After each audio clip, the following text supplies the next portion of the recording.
प्रिय विद्यार्थियों, जब हम अपने चारों तरफ देखते हैं तो प्राणियों को विभिन्न संरचना एवं स्वरूपों में पाते हैं।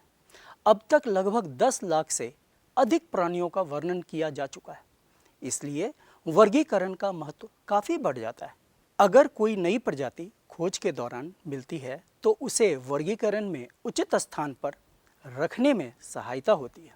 आइए आज हम कक्षा 11 जीव विज्ञान के अध्याय 4 प्राणी जगत में जंतुओं के विषय में पढ़ेंगे। आज इस सत्र में वर्गीकरण का आधार, प्राणियों का वर्गीकरण, संघ पोरीफेरा, नाइडेरिया तथा टीनोफोरा के विषय में पढ़ेंगे। आइए इस सत्र के अध्ययन के परिणाम को जानें। विद्यार्थियों को प्राणी जगत की विविधताओं के महत्व को समझने में सहायता करना, विद्यार्थियों द्वारा प्राणी जगत के वर्गीकरण के आधारभूत लक्षणों का निरीक्षण करना तथा समन्वेषण करना, प्राणी जगत के विभिन्न संघ को कोशिका व्यवस्था, संगठन का स्तर, सममिति, शारीरिक योजना, विखंडावस्था, अंग तंत्र के प्रकार, प्रगुहा, पृष्ठरज्जु का सहित या रहित होने के आधार पर वर्गीकृत करना, विद्यार्थियों द्वारा संघ पोरीफेरा, नाइडेरिया तथा टीनोफोरा के विशिष्ट लक्षणों को पहचानना, विद्यार्थियों में समीक्षात्मक सोच, रचनात्मक सोच, रेखाचित्र निपुणता और अवलोकन क्षमता का विकास करना, विद्यार्थियों में वैज्ञानिक मानसिकता तथा जिज्ञासा को विकसित करना, विद्यार्थियों इन संकल्पनाओं को अपने जीवन से संबंधित कर सकें। यह विभिन्न प्रकार के जीव हम अपने आसपास देखते हैं। R.H. व्हिटकर द्वारा वर्गीकृत 5 जगत वर्गीकरण में प्राणी जगत 5वां है। वैसे प्राणी जगत का वर्गीकरण अरस्तु ने उनके आवास के आधार पर सर्वप्रथम किया था। उसके बाद लाखों जीवों का वर्गीकरण हुआ। प्राणी जगत की विशेषताएं कुछ इस प्रकार हैं। 10 लाख से अधिक जंतुओं का वर्णन किया गया है। जंतुओं एक दूसरे से सममिति, शारीरिक योजना, शारीरिक संगठन, भ्रूणीय स्तर और विभिन्न जैव प्रक्रिया के आधार पर भिन्न होते हैं। सभी जंतु बहुकोशिकीय और सुकेंद्रित कोशिका के होते हैं और बिना कोशिका भित्ति के। वे सभी भिन्न भिन्न शारीरिक संगठन के होते हैं। वे गमन में सक्षम होते हैं। उनके तंत्रिका तंत्र में विभिन्न जटिलताएं पाई जाती हैं। उनके पास कुछ प्रकार के कंकाल तंत्र हैं।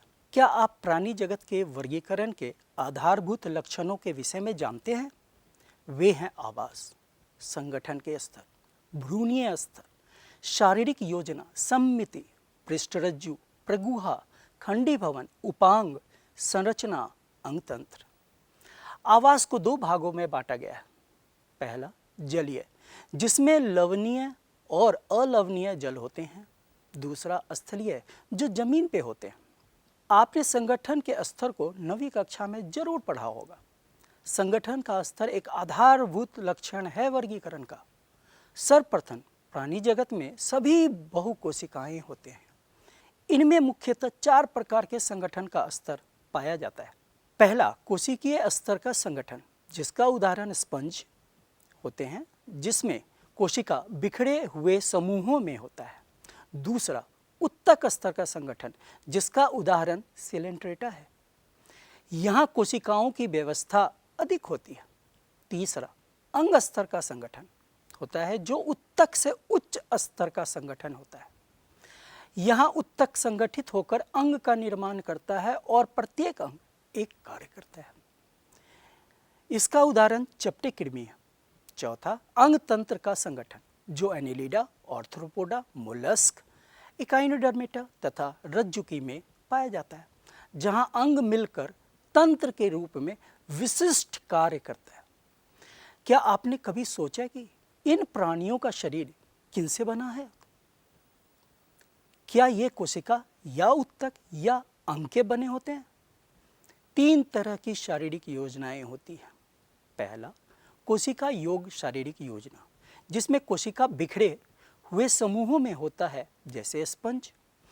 दूसरा बंद थैली शारीरिक योजना, जिसमें शरीर में एक ही छिद्र, जिससे अंतर्ग्रहण तथा बहिर्क्षेपण दोनों होता है, जैसे नाइडेरिया, सिलेंट्रेटा। तीसरा प्रकार नली के अंदर नली शारीरिक योजना, जो चपटे कृमि से रज्जुकी तक पाया जाता है। नली के अंदर नली शारीरिक योजना के दो प्रकार होते हैं। पहला प्रोटोस्टोमस योजना, जो अरज्जुकी जैसे चपटे कृमि से मोलस्का तक पाया जाता है, जिसमें भ्रूण के कोरक रंध्र से मुख का निर्माण होता है। दूसरा ड्यूटेरोस्टोमस योजना, जो एकाइनोडर्मेटा, हेमिकॉर्डेटा और रज्जुकी में पाया जाता है। इसमें भ्रूण के कोरक रंध्र से गुदा का निर्माण मुख से पहले होता है और मुख की उत्पत्ति विपरीत दिशा में होती है। अगर आपको एक जीव की आकृति दी जाए और उसे काटने को कहा जाए तो आपको किस तरह की सम्मिति मिलेगी? प्राणी को सम्मिति के आधार पर भी श्रेणीबद्ध किया जा सकता है। किसी भी केंद्रीय अक्ष से गुजरने वाली रेखा अगर शरीर को दो भागों में विभाजित नहीं करती है तो ऐसे जीव को असम्मिति कहते हैं, जैसे स्पंज। जब किसी भी केंद्रीय अक्ष से गुजरने वाली रेखा प्राणी के शरीर को दो बराबर भागों में विभाजित करती है तो इसे अरीय सम्मिति कहते हैं, जैसे नाइडेरिया, टिनोफोरा और इकाइनोडर्मेटा। परंतु जब एक ही अक्ष से गुजरने वाली रेखा द्वारा शरीर दो समरूप दाएं तथा बाएं भाग में बांटा जा सके तो इसे द्विपार्श्व सम्मिति कहेंगे। इसका उदाहरण एनेलिडा, ऑर्थोपोडा, रज्जुकी इत्यादि है। आइए अब हम भ्रूणीय स्तर को समझें। कुछ जीवों में कोशिकाएं दो भ्रूणीय स्तर में व्यवस्थित होती हैं, बाह्य इक्टोडर्म तथा आंतरिक एंडोडर्म, जैसे स्पंज। नाइडेरिया में इन दोनों स्तर के बीच जेली की तरह मीजोग्लिया पाया जाता है। ऐसे जीवों को द्विकोरिक कहते हैं। बाकी जीव जिनके विकसित भ्रूण में तृतीय भ्रूणीय स्तर मीजोडर्म होता है, जिसे त्रिकोरिकी कहते हैं, यह चिपटे कृमि से रज्जुकी तक होता है। आइए इस कड़ी में हम आगे बढ़ते हुए एक और आधारभूत लक्षण प्रगुहा के विषय में जानेंगे। शरीर भित्ति तथा आहार नाल के बीच गुहा, जो कि मीजोडर्म द्वारा दोनों तरफ से आच्छादित होता है, उसे प्रगुहा कहते हैं। प्रगुहा की उपस्थिति तथा अनुपस्थिति वर्गीकरण का एक मुख्य आधार है। इसे तीन भागों में बांटा गया। पहला, जिन प्राणियों में शरीर गुहा नहीं होता है उसे अगुहीय प्राणी कहते हैं। उदाहरण है पोरीफेरा से चपटे कृमि तक। दूसरा, जिसमें शरीर गुहा मीजोडर्म से आच्छादित नहीं होता है उसे कूटगुहिक कहते हैं, जैसे गोल कृमि। तीसरा, जिसमें मीजोडर्म से आच्छादित गुहा को देह गुहा प्रगुहा कहते हैं और प्राणी को प्रगुही। इसका उदाहरण एनेलिडा से रज्जुकी तक होता है। खंडी भवन का अर्थ शरीर के विभाजन तथा अंतर कर उसे स्पष्ट हिस्सा बनाना। कुछ प्राणियों में शरीर बाह्य तथा आंतरिक दोनों ओर श्रेणीबद्ध खंडों में विभाजित रहता है, जिनमें कुछ एक अंग की क्रमिक पुनरावृत्ति होती है। उस प्रक्रिया को खंडी भवन कहते हैं।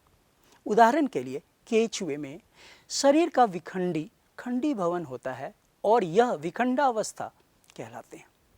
क्या आपने कभी अपने शरीर रीढ़ की हड्डी को महसूस किया है? क्या ये सभी जीवों में पाया जाता है? शलाका रूपी पृष्ठ रज्जु मध्य त्वचा मीजोडर्म से उत्पन्न होती है, जो भ्रूणीय परिवर्धन विकास के समय पृष्ठ सतह में बनती है।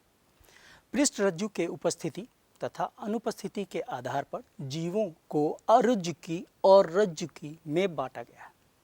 पृष्ठ रज्जु युक्त प्राणी को रज्जुकी तथा पृष्ठ रज्जु रहित प्राणी को अरज्जुकी कहते हैं। आइए अब हम अंग तंत्र के विषय में जानें, जो जीवों में मौजूद होता है। सबसे पहले हम पाचन तंत्र के विषय में जानेंगे। ये पूर्ण या अपूर्ण होते हैं।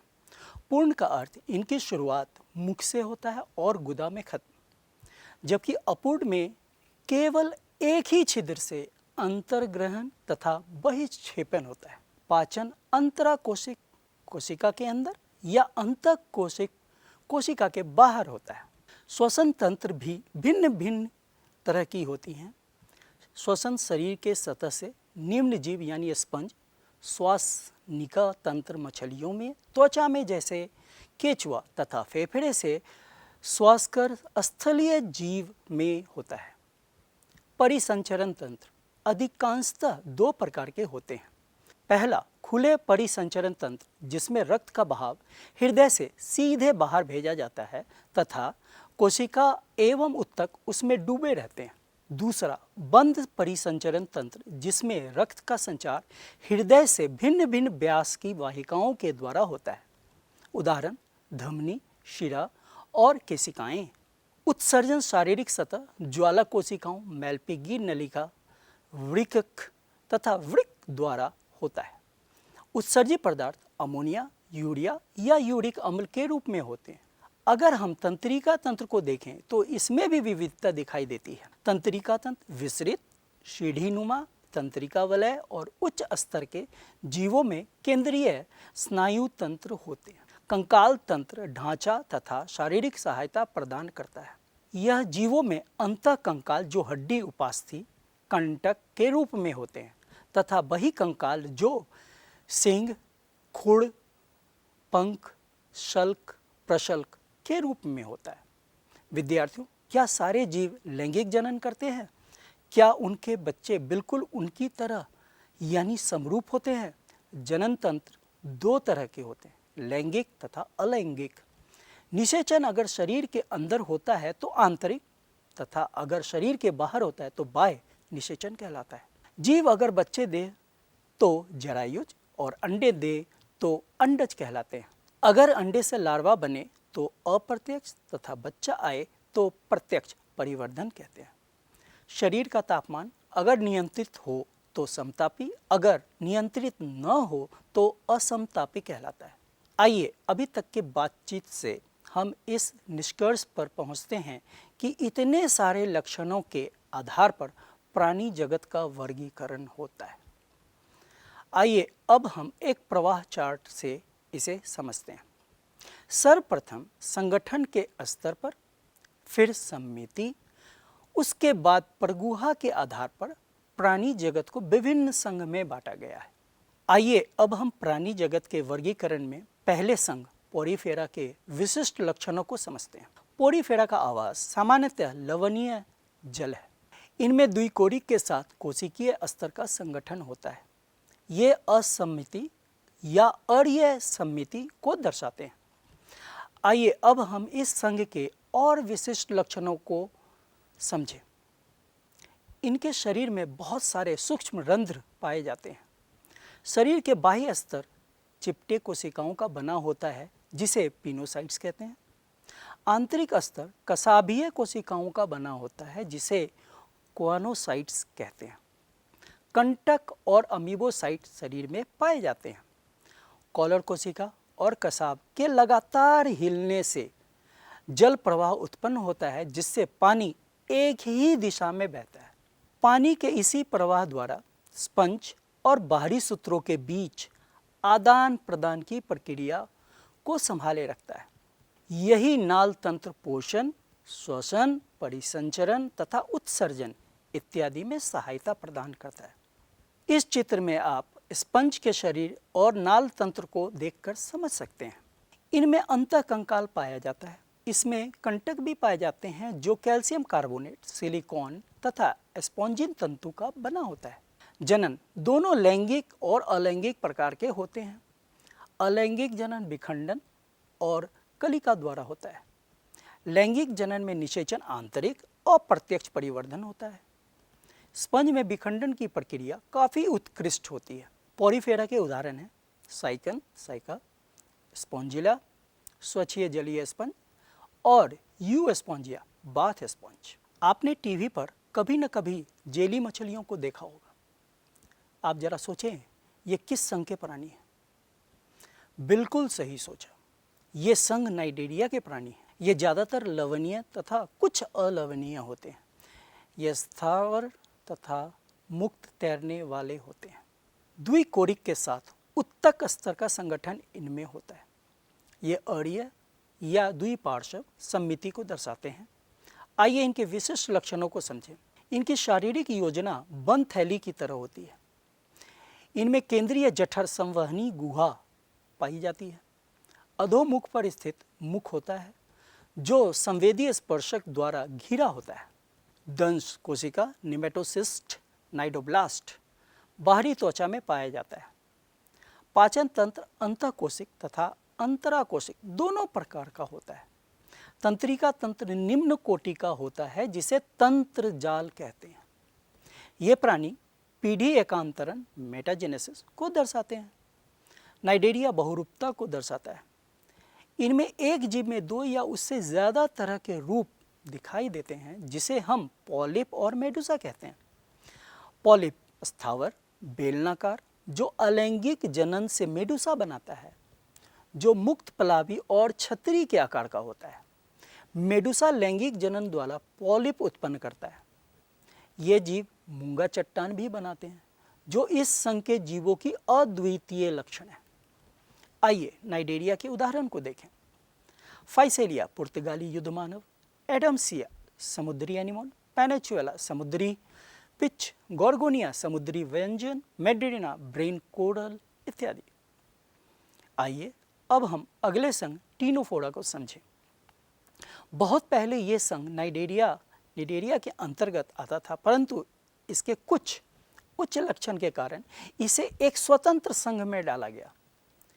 इसके विशिष्ट लक्षण हैं, ये सभी जीव समुद्रवासी, अकेले रहने वाले तथा समुद्री तल पर रहने वाले होते हैं। ये समुद्री अखरोट या कंकाल जेली के नाम से मशहूर हैं। ये द्विकोरिक होते हैं तथा इनमें उत्तक स्तर का संगठन और ये समिति के साथ पाया जाता है। इनमें पाचन तंत्र अंतः तथा अंतराकोशिक दोनों प्रकार का होता है। शरीर में 8 बाह्य पक्षमावी कंकत पट्टिका होती है जो चलन में सहायक होती है। स्पर्शक हो सकते हैं तो 2 या नहीं भी हो सकते हैं। नर और मादा अलग अलग नहीं होते हैं, केवल लैंगिक जनन होता है। निषेचन बाह्य होता है तथा परिवर्धन अप्रत्यक्ष। जीव संदीप्ति प्राणी द्वारा प्रकाश उत्सर्जन करना टीनोफोरा की मुख्य विशेषता होती है। इसका उदाहरण है प्लूरोब्रैंकिया और टीनोप्लाना। आइए आज के सत्र का एक शीघ्र पुनरावलोकन करते हैं। हमने आधारभूत लक्षणों के आधार पर प्राणी जगत का वर्गीकरण किया। पोरीफेरा, नाइडेरिया तथा टीनोफोरा के आधारभूत तथा विशिष्ट लक्षणों को समझा। मूंगा चट्टान के विषय में जाना। नाइडेरियन में बहुरूपता को अच्छी तरह समझा। इस सत्र के विवेचना के आधार पर आपके लिए कुछ नियत कार्य है। अपने आसपास पाए जाने वाले जंतुओं का निरीक्षण करें तथा उनके आधारभूत लक्षणों पर गौर करें। स्पंज के जल परिवहन तंत्र का चित्र बनाएं तथा उसे नामित करें। भारत के मानचित्र पर तथा अन्य जगहों पर मूंगा चट्टान को दर्शाएं जहां वे पाए जाते हैं। उनका महत्व भी बताएं। जलवायु परिवर्तन का मूंगा चट्टान पर प्रभाव को ढूंढें। प्रिय विद्यार्थियों, इस सत्र के सभी मुख्य बिंदुओं पर गौर करें। अगले सत्र में हम चपटे कृमि, गोल कृमि, एनिलिडा तथा आर्थ्रोपोडा के लक्षण तथा उदाहरण के बारे में जानेंगे। धन्यवाद।